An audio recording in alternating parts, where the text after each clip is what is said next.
Hello, good morning, everyone. Let's wait for like 2 or 3 minutes for the other to join, and then we can start for the webinar.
Hello, good morning, everyone. Thank you for joining our webinar session today. Today we have Ian from University of the Sunshine Coast. The university located in Queensland, which we have the opportunity to visit last month during our Yes Education Indonesia fam trip to Queensland, which the campus that we visit is the one in Moreton Bay. It's a very beautiful and modern campus, very accessible with public transport also. And then Ian will give you explanation about the campus and then about the program, entry requirement, scholarship opportunity for your student.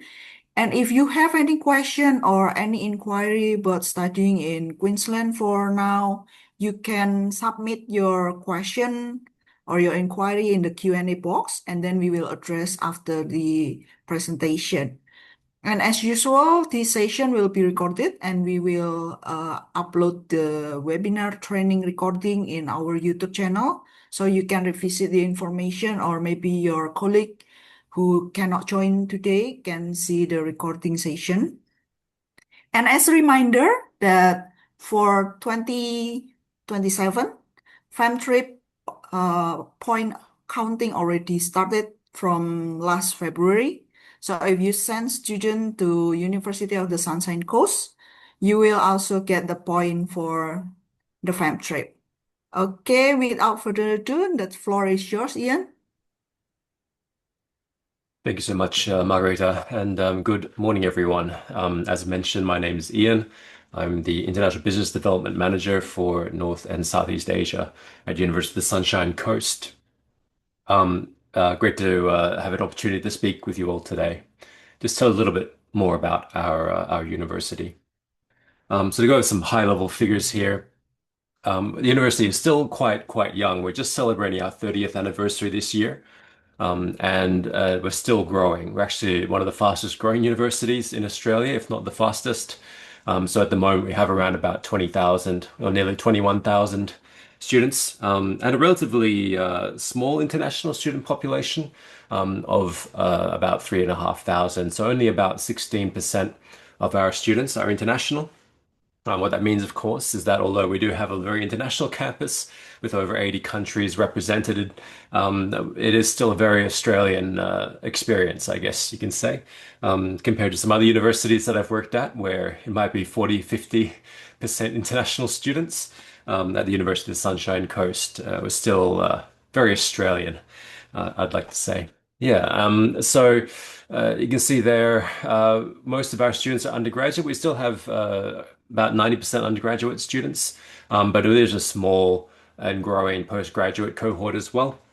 The university is expanding its offerings at the postgraduate level, so those master's programs. So we expect that percentage to change over the coming years. I would say we're projected to hit about 30,000 students over the next 8 to 10 years. We're aiming for about 20% international students as well as sort of like a maximum, maybe up to 25%, depending on how things go. But yeah, one great thing about a university is we're well above the national average in terms of graduate employment.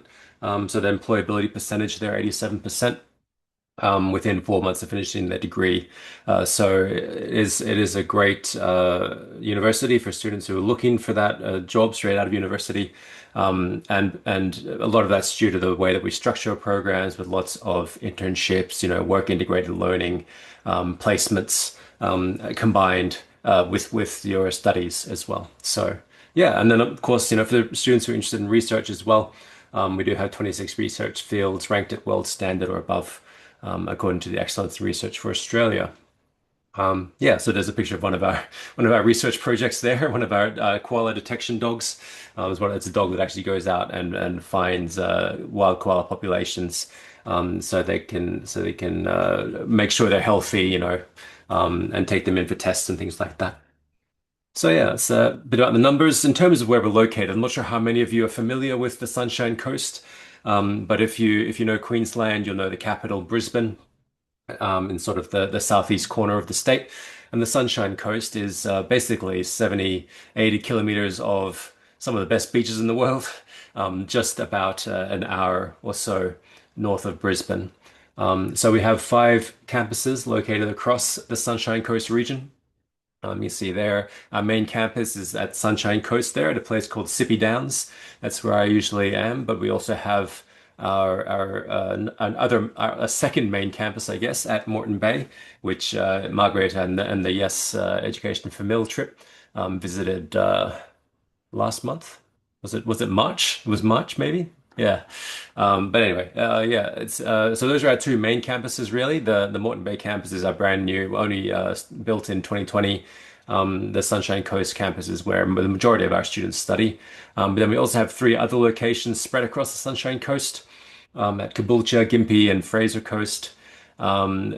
Mostly for Australian students at those campuses, although we do have some students, especially nursing students, from overseas coming and studying at these campuses occasionally as well.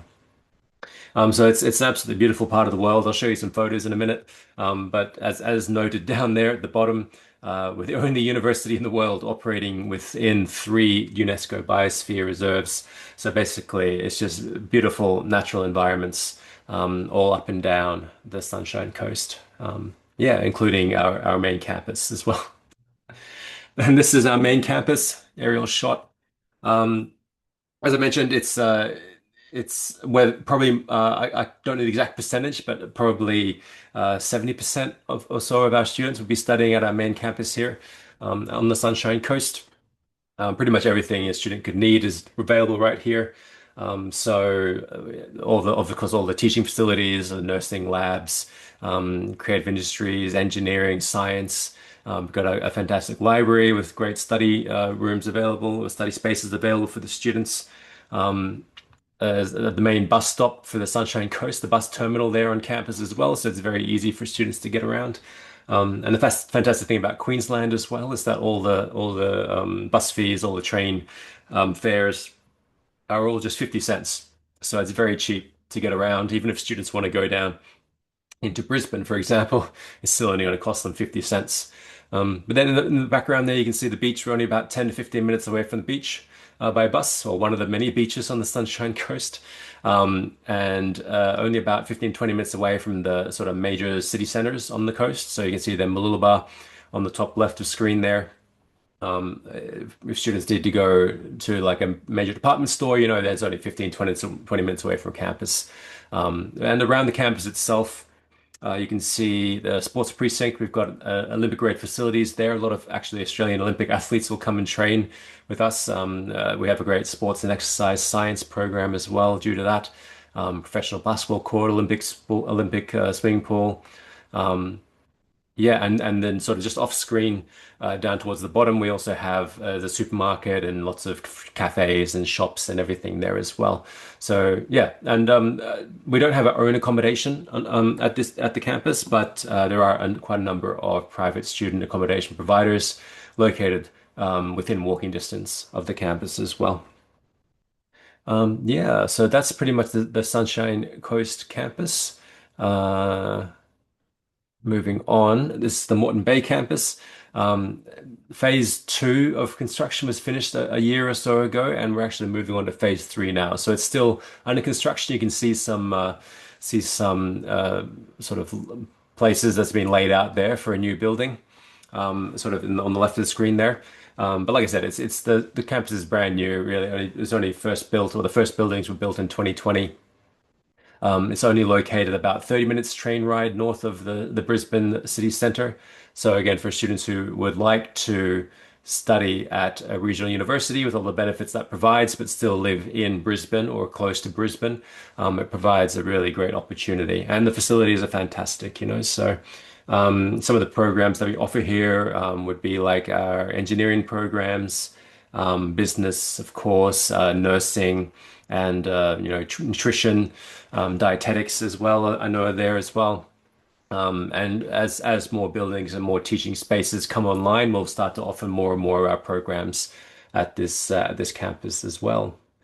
You can see as a future university expansion there, and the train station is right there. Petrie Station is right next door, so students can finish their class, hop on the train, and then go into the city centre, go and do whatever they want to do there, shopping or meeting up with friends or whatever it is they want to do. So yeah, very very convenient location and fantastic facilities there as well. So just some photos of the Sunshine Coast. Again, for those who aren't familiar, you may have heard of the Gold Coast, you might know Bondi Beach, you might know some of those other fantastic beaches in Australia. I'd say the Sunshine Coast is better than all of them. Well, I am biased, of course, but whenever I choose to go to the beach as someone who lives in Brisbane, I would always choose Sunshine Coast over Gold Coast. For one reason, there's just so many beaches to choose from on the Sunshine Coast. This one is actually the closest one to the campus. So again, 10, 15 minutes on bus, and students can, they finish their class, they hop on the bus, they go surfing in the summer, what, they have a lot of fun there, I'm sure. But yeah, like I said, there's 70 to 80 kilometers of some of the best beaches in the world up and down the coastline. And if you go inland a little bit from the university, we've got some fantastic hinterland areas, something called the Glasshouse Mountains, which is these they're not massive mountains, but they're sort of great for hiking.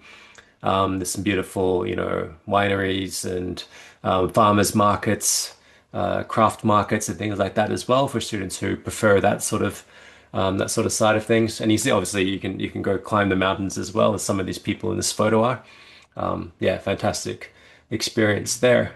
And also because of our location within UNESCO Biosphere, we have a lot of amazing wildlife that live in and around our campuses as well. So this is some of the wild kangaroos who actually live on our Sunshine Coast campus. You'll see them there every day. Literally every time I'm on campus, they're there as well. They're just lying in the shade or eating some grass right in the middle of the campus.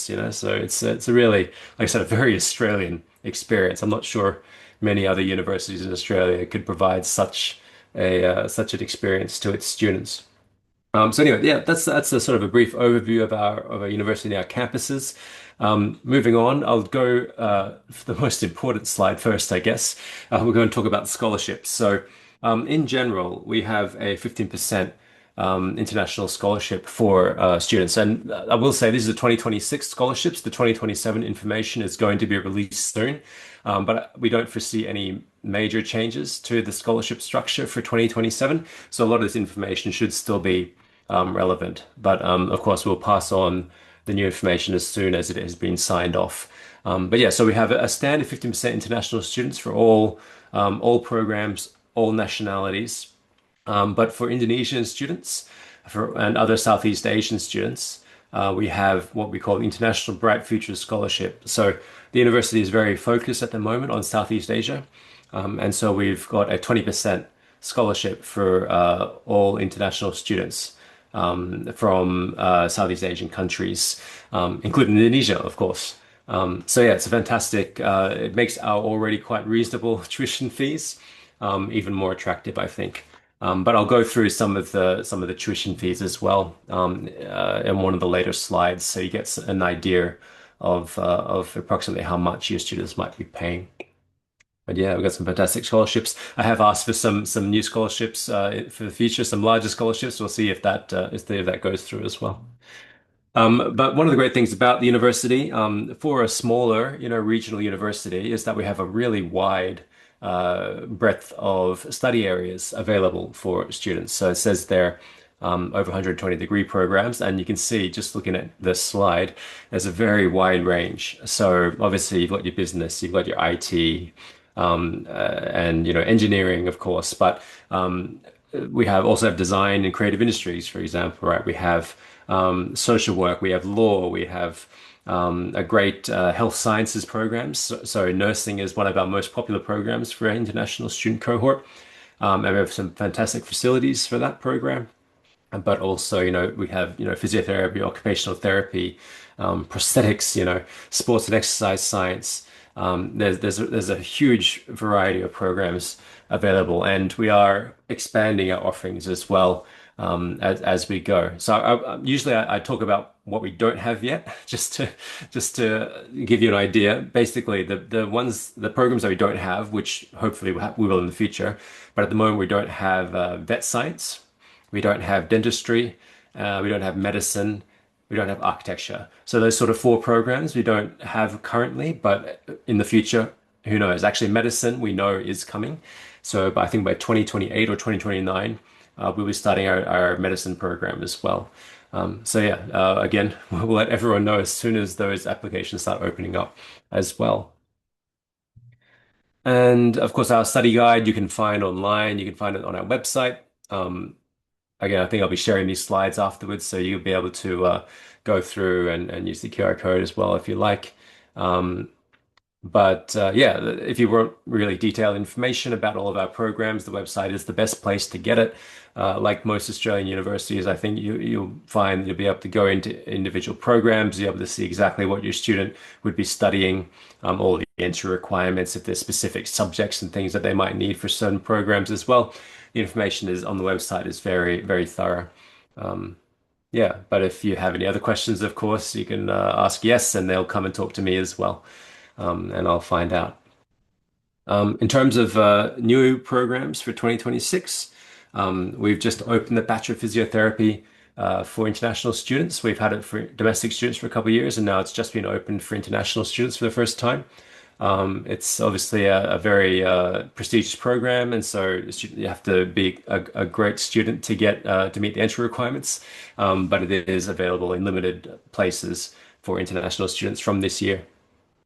We've also just introduced the Bachelor of Education Studies. So we have our regular, Bachelors of Education for primary, early childhood and secondary teaching. We have master's programs as well, but this is the Bachelor of Education Studies program for early childhood learning. So it's a lower entry point. You don't need the high IELTS that you require for, your Bachelor of Education. And so it's a 6.0 IELTS entry point, but still leads to working with children 0 to 5, getting that qualification to work in early education, early childhood education. We've also just introduced Masters of Engineering programs. So we've got 4 majors or 4 programs within the Masters of Engineering, civil, mechanical, engineering project management. And one of the more interesting ones, I think, the renewable energy engineering masters. So a specialist program just on renewable energy, which I think for any of your students who have that background, especially in electronic or electrical engineering, is a really great project if they want to gain some expertise in renewable energy, in particular. Yeah, and then we've also introduced the Master of Business Intelligence and Analytics from this year as well, which is basically a combination of technology and business, or how, technology can be used to improve business outcomes. So you'll have, how to use big data, how to use AI in business, all these sort of the latest technological trends, and how they're affecting the business world, and how they can be utilized to improve those outcomes. And we offer that both as a standalone 1.5-year program, and we also have a 2-year combined program with the Master of Business Administration as well for students, obviously, who want to study that 2-year program for post-study work rights purposes, for example. I will mention also with the Master of Engineering, for students who are coming out of high school, we also offer a 5-year combined bachelor's and master's program in engineering. So instead of doing the 4-year bachelor's and the 2-year master's, they can do a 5-year program and graduate with both the bachelor's and master's degree, a combined program. So again, for students who are looking for that master's but need to do their bachelor's first, that's a really great program. Save a year of study and graduate with both degrees. So you can see also there where they're being offered in terms of campuses, and our tuition fees there as well for 2026. I've labeled them with, well, the in red are the original tuition fees, and in black there are our 20% International Bright Futures Scholarship fees. So you can see there, Master of Business, 23,600, is quite a reasonable tuition, I think, and for the Master of Engineering, about 30,000. Bachelor's programs range between sort of 23,000 at the low end up to about 26, 27 with the scholarship as well. So yeah, we'll go through a few more programs as we go. Um, I mean, you know all about business programs. There's not a huge amount of difference between from university to university in terms of these programs. Obviously, we have our accreditation with AACSB, which is obviously important.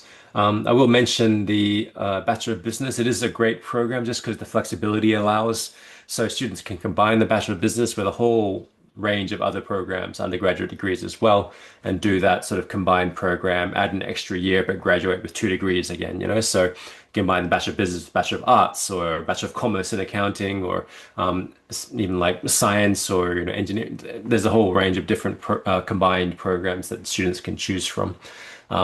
Like for example, I was in Jakarta recently. I've known there's a lot of Japanese businesses based in Jakarta, especially right now. But we offer a Japanese language program as part of our Bachelor of Arts. So students could come do a Bachelor of Business combined with a Bachelor of Arts, and major in Japanese language, in their art studies. So there could be a lot of great opportunities there, synergies there for students who want to study business plus something else. Yeah, so that's business and commerce. Health science, I mentioned, of course, is actually one of our more popular study areas at the university. So, uh, as mentioned there, Queensland's #1 public university for skills development. All of our programs will incorporate clinical placements as well in the health sciences. So students, of course, we have the University Hospital. We have a whole range of facilities around the Sunshine Coast. And because we're the only university on the Sunshine Coast as well, all of these facilities are basically coming to us and asking for students, which is, if you're familiar with how, internships and placements often work in the major cities in Australia, is quite a rare thing. Usually students are having to fight for these placements. We're very lucky in the Sunshine Coast that because we're the only university in the region, we're able to secure placements a lot easier for our students. But you can see there some of the programs.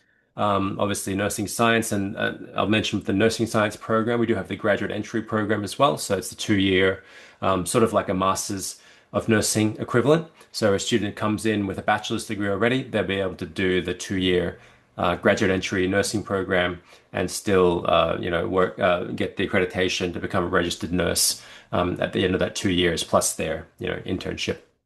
The other interesting program there, I think, is the Bachelor of Prosthetics and Orthotics. So again, a very unique program. Not many universities offering it.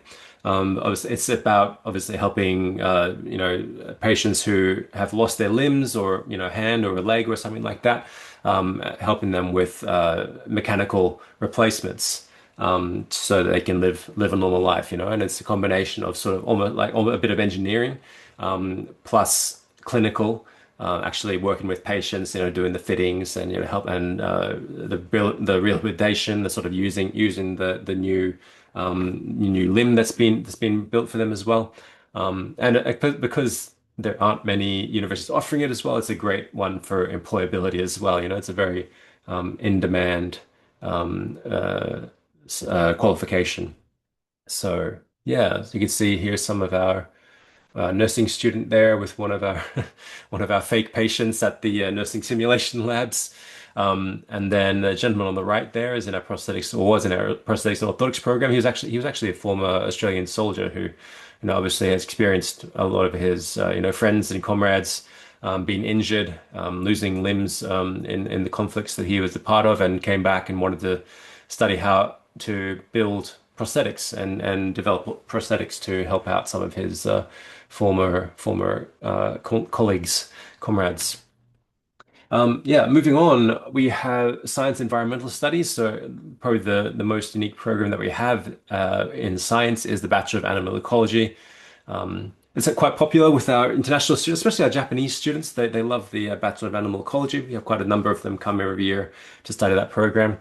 But obviously, given where we're located, the amazing wildlife around the university, around the campuses, it makes a lot of sense to have this program. So it's all about studying the wildlife basically and how best to preserve the natural environments to help the wildlife flourish. We obviously have our wild kangaroo population on the campus. We also have koala populations. The university researchers was actually the first to develop a vaccine for. Again, you're probably not aware of this, but the koala populations in Australia have been devastated by a chlamydia virus over the past few years, maybe 10 years. And researchers at the University of Sunshine Coast have been successful in developing a vaccine for that virus. So saving wild koalas, and students taking part in this program have opportunities to visit various research stations that we have, both on like Gari, Fraser Island region, but also all around the Sunshine Coast area, and take part in real life research, and that our academics are leading. So yeah, fantastic program. Obviously, environmental management, environmental science as well, are very important to the university given our location. And we've got some great programs there as well. Yeah, so here I'll just talking about the koalas. There's a koala vaccine being administered to he's just sleeping, don't worry, to one of our wild koalas that they've picked up. So yeah, he'll be released back into the wild, and hopefully he won't catch any more diseases. So yeah, great work there, preserving Australia's amazing wildlife. Moving on to technology and engineering. Again, some of our programs here. Uh, Nothing particularly out of the box, I don't think, here. Obviously, these are all accredited programs, the Engineers Australia for their engineering programs. We have a Bachelor of Computer Science and a Bachelor of ICT for IT at the undergraduate level, and then we have a couple of master's programs as well. Obviously, we've just added the Masters of Engineering, and we also have the Master of ICT, and interesting program that the Master of Cybersecurity and Forensics. So for students looking for that specialization in cybersecurity, that's a really great program as well. And on our IT programs in particular, I'll talk a little bit about this probably a couple of slides from now. But a lot of them will have those industry placements or work integrated learning combined into the programs. They'll also have accreditations like Microsoft, Cisco, accreditation sort of built into the programs as well. So students will be getting those industry accreditations as well while they study their degree. Yeah, so those are our technology and engineering programs. Here's some of our labs. As the Cave 2 is a 3D, almost 360 degree. I can't remember the exact, I think it's 320 degree or something like that. Sort of a visualization space. So basically all of the screens all the way around the room, a lot about different subjects, not just in IT and technology, but even, for environmental science, for like there was one, I think, international business management program that was utilized in this space, using as a classroom, so students can experience, um, environments all around them basically, and it can be combined with VR headsets, or augmented reality technology in order to have even more immersive experience as well. And there's one of our robotics academics as well, with some students uh, playing around with one of the robots in the robotics lab as well there. So yeah, a mechatronics program is very good at the university as well. And here is, yeah, just some of our accreditations. So like business, as I mentioned, AACSB accreditation. The technology programs, the IT programs are accredited by Australian Computer Society. Obviously for healthcare and nursing, we have to have a program registered. So if students want to become registered nurses, of course, they have to have this accreditation. Engineers Australia, social work programs as well. The Australian Association of Social Workers, it's obviously very important for students when they go into the workforce that they have these accreditations as part of their degrees. And I mentioned a bit about our internships and work integrated learning. So these are just some of the programs, some of the companies in the region that we work with. Employability is a big focus for the university, and part of that is our focus on project-based learning. So the degree programs, the way that they're taught, really does focus on solving real industry problems as part of the learning. So it's not just reading textbooks, attending lectures. They try to incorporate as much industry experience or industry sourced problems to solve then in the classroom basically. So students will be getting real world experience, real world problems that they can then try and solve and hopefully do solve during their studies. So these projects generally have one or two projects a year in most degrees that students will be working on in order to get that experience, or maybe either an internship or a project, for example, as well. Is the way that some programs do it. Yeah. I found this slide recently and I thought it was quite interesting. So these are just some expected average sort of salaries by industry for new graduates in Australia. So again, obviously depending on which field the student wants to work in, these are just a sort of indicative expected salary for those industries. Yeah. So again, I'll share this. Feel free to have a look around. It's from something called Prospel, I think. In terms of our academic calendar, we are on a trimester system as of 2026. The vast majority of our programs are still being taught in trimester one and two, so very similar to most Australian universities. But I think trimester three will be coming into play a little bit as more programs get sort of worked into the trimester system. But for the time being, most students are studying in trimester one and two, starting early March, ending in November. But yeah, you can find the latest information on the website. Yeah, the student support.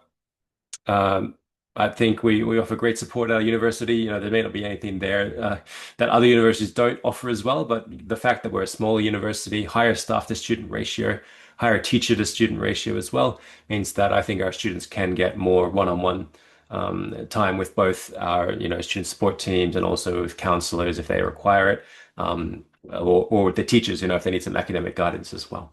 So I think that's our advantage being a smaller university. Yeah, entry requirements you can find on the website, like I mentioned, depends on the program. As a general rule, our undergraduate programs, most of them will have an IELTS 6.0 entry requirement for English language with no score lower than 5.5. And for postgraduate, generally a 6.5 with no score lower than a 6. But of course, it varies from program to program. A lot of the health science programs, of course, require those higher IELTS, for example. Yeah, and for Indonesian students in particular, we look for an average grade of 70 in their final year of high school. So yeah, if you have any students finishing high school looking to go to undergrad, we're just looking for that 70 on their final year. Yeah, and for students who don't meet the English language requirements for their program straight away, we do offer an English for academic purposes program as well. So students can make up, I think, basically up to a full band of IELTS. So they could go from like a 5 to a 6, for example, or a 5.5 to 6.5. At the moment, it maxes out at 6.5 IELTS equivalent. So it's not possible for any program that requires 7 or higher. But for any program 6.5 or lower, students can take advantage of the EAP program as well. But that's it from me in terms of the presentation. But I'd be very happy to answer any questions that you might have as well. Okay, thank you, Ian, for the explanation. And for our attendee, if you have any question, any inquiries, or maybe currently have student cases that might be can join Uni SC for the study plan, you can submit your question or inquiry in the Q&A box. Currently, we have one question in the chat box. Yes, yeah, I see it. Available for Bachelor of Nursing graduate entry program for next intake? If yes, when's the next intake? Yeah, so the graduate entry in nursing program is only in July intake at the moment, so the trimester two. But we do still have a few places left for this coming July. So I believe at our Caboolture campus, there's still a few places left there. Sunshine Coast campus and Moreton Bay campus are both full, I believe, but we still have some places left at Caboolture. Okay, so still have some left, but it's very limited, so better to submit the application as soon as possible. And please to make sure that the student already achieved the IELTS requirement needed for the Bachelor of Nursing. Yes, yes. And as you're aware, the IELTS requirements are set by the nursing board of nursing here in Australia. And so we can't change that. And they require students to have the IELTS before they start the program as well. I believe in the past it used to be they could get the IELTS while they were studying, but now they need to have it before they commence the program. Okay, for the other attendee, if you have any question or is Uh, clear with the presentation. There's another question actually, I think in the chat for background for the Master of Social Work. Students applying for the Master of Social Work, they are expected to have, oh, sorry, is that non-background? I'd have to look into that. Usually for the Master of Social Work, students are required to have a undergraduate degree in psychology or sort of a related field. Um, so I'd have to look into non-background. I don't believe I've seen a case of a student without that sort of social behavioral sciences background to come in.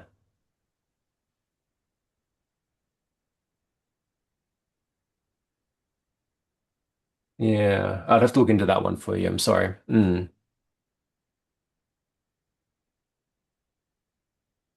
And then another question about students who are of a master's could apply for the Bachelor of Nursing grad entry. Um, yes, yes, it's possible. I will say that as of this year, Department of Home Affairs has been a little bit strict with students applying for that graduate entry nursing program. I'm not sure what you're seeing in Indonesia, but I've experienced a few applications that have been denied for that program. So a few visa applications that have been denied for that program. So the student would just have to show clearly, have a good statement of purpose, and show that they're a genuine student when they're applying for that graduate entry nursing program. because we have experienced quite a few visa rejections lately for that program in particular from students who couldn't demonstrate, for example, they'd studied an undergrad degree but hadn't demonstrated that they'd worked in that industry before they then applied for the Bachelor of Nursing, or there was some, there's been quite a few cases of student visas being denied for that program. So technically, yes, but the student have to have a good statement of purpose to show that genuine student, um, yeah, background.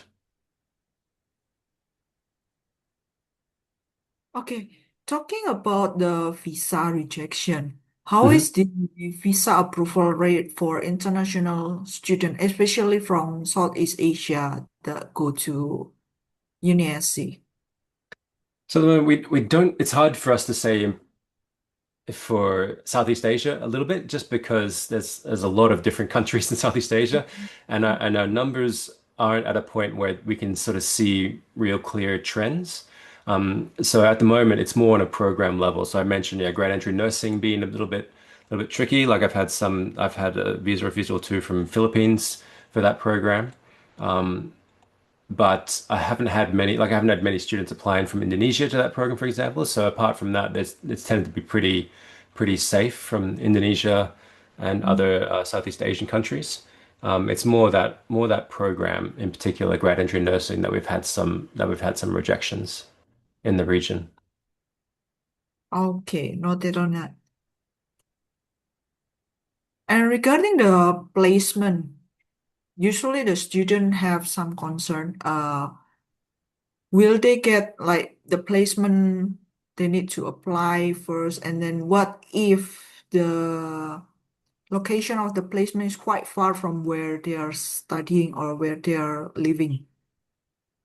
Yeah, so I mean the university have teams. So some faculties have dedicated teams, especially in health sciences, to help Mm. students get these placements. Um, as mentioned, because we're the only university in our region, in on the Sunshine Coast, it does make it easier for us because we have a lot of facilities that are looking for students to do placements. And we're a little bit far from Brisbane for students who want to commute from Brisbane, for example. So students studying the Sunshine Coast, they have a lot of no issues generally finding a placement. And for programs, a lot of programs have either a placement or internship or sort of that work experience sort of built into the program. So it's guaranteed basically by the university for those programs. So the faculties will help the students find placements. Like I said, there's dedicated teams that will help the students, and in most cases as well, they're paid internships or placements as well when the students are going to a company and working there a couple of days a week, for example, right?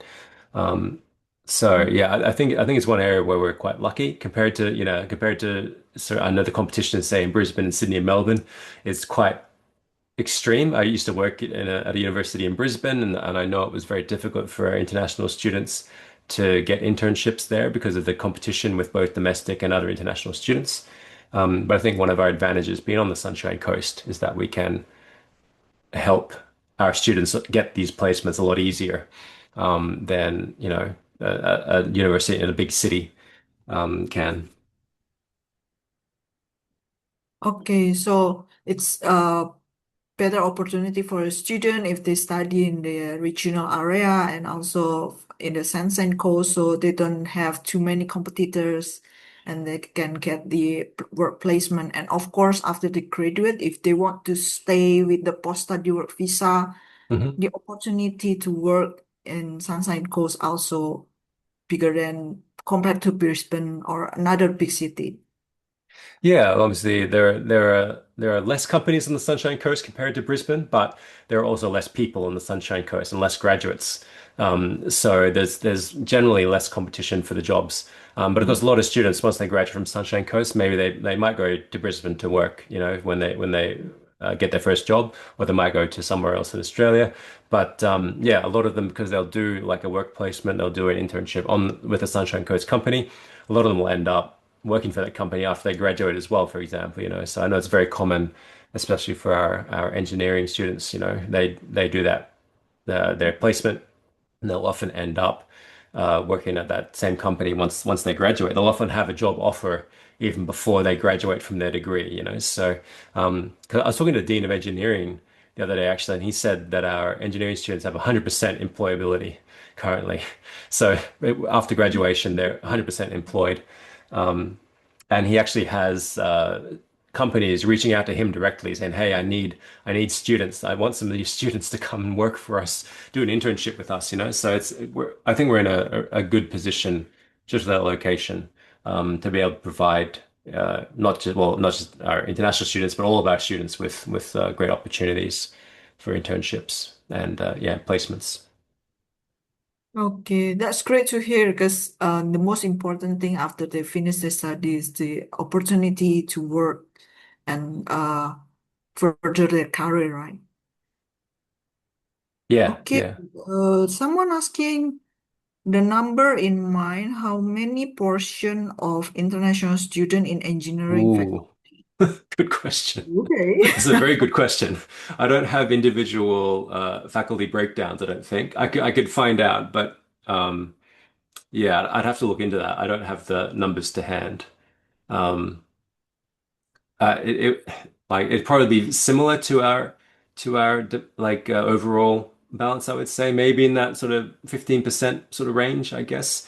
I don't think it's particularly like international student heavy, for example, you know. So I think it'd just be very similar to our regular percentage.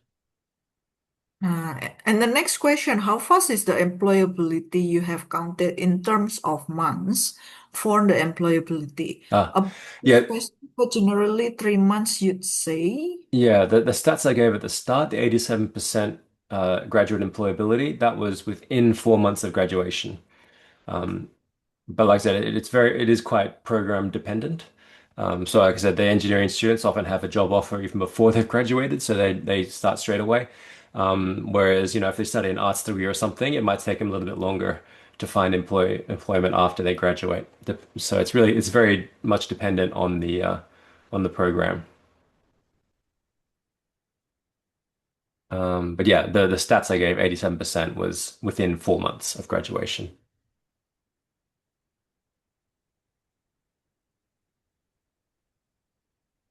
Okay, is there any question from the other attendees?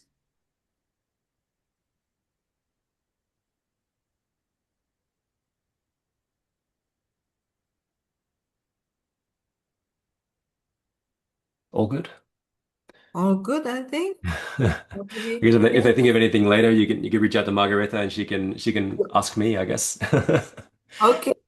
Okay, if there's no more question, then thank you for our attendee for joining. Oh, Oh, wait. one The last question, one. do you have any hotel management related courses?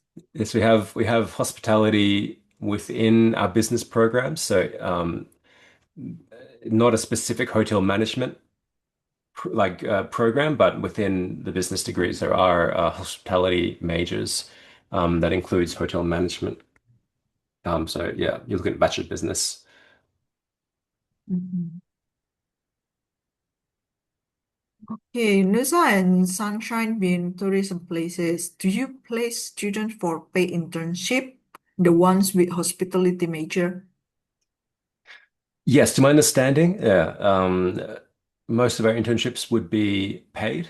Um, I couldn't guarantee 100% of them are, but from what I've heard from the schools and faculties, the vast majority of them are paid internships. And yes, given that we are sort of a touristy area, there are lots of opportunities for students who are doing that hospitality, hotel management, tourism majors within business to get those internships at various tourist sites and locations around the coast. Yeah, we have another program actually, which is outdoor recreation and tourism, right? So it's actually it's its own program, but it's all about like water sports, skydiving and all that sort of stuff, all the sort of outdoor recreation sort of tourist activities as well. So there is not hotel management, but it's like similar in that regard as part of that tourism sort of study area.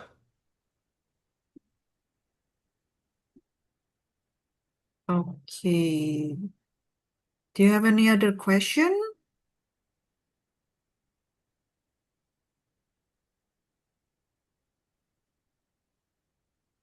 Okay, if there's no more question, we I think can. we're good. Okay, thank you.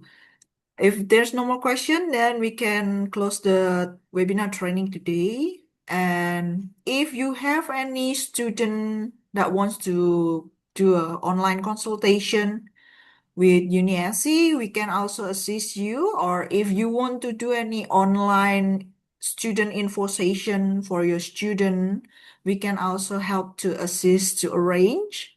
And we can liaise with Ian about the schedule. And we are also open to arrange if your student who knows, maybe they visit Brisbane Sunshine Coast and want to visit the UniSC campus, we can also help to assist the arrangement. Okay. Thank you, Ian. Thank you, Mas, Excellent. No, thanks so much, everyone. the webinar, and also for our attendee. See you on our next webinar. And don't forget that UniSC also counted for the fam trip point next year. Okay, hopefully Great. we can see you to join our fam trip also next year. Excellent. No, thanks so Bye-bye. much. Thank you. Bye. Thank you, Ian. Thank you all. Thank you.